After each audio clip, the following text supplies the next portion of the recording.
अस्सलाम वालेकुम नाज़रीन, आप देख रहे हैं एशिया उर्दू और मैं हूं आपकी मेज़बान अदीना फहीम। आज का जो टॉपिक है वो ब्लू पोएट्री के हवाले से है और हम जानेंगे उसके बारे में कि वो क्या है। पाकिस्तान में ब्लू पोएट्री का फन फारस और वस्ती एशिया से 712 हिजरी में मोहम्मद बिन कासिम ने सिंध फतह करने के दौरान किया। जब फनकार मुल्तान और सिंध में आबाद हुए, मोहम्मद बिन कासिम के साथ आए हुए फारसी कारीगरों ने मुल्तान में इसकी बुनियाद रखी और सदियों तक इसे नस्ल दर नस्ल मुंतकिल किया।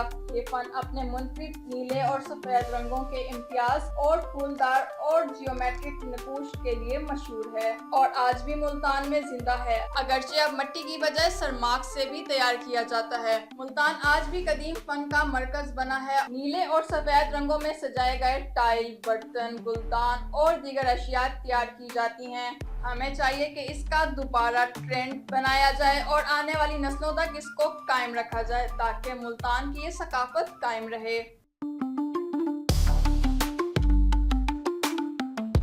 आज हमने आपको ब्लू पोएट्री के हवाले से मुकम्मल हिस्ट्री बताई है। मजीद इंफॉर्मेटिव वीडियोस देखने के लिए एशिया उर्दू को देखते रहें। अपनी मेज़बान अदीना फहीम को इजाज़त दें। अल्लाह हाफिज़।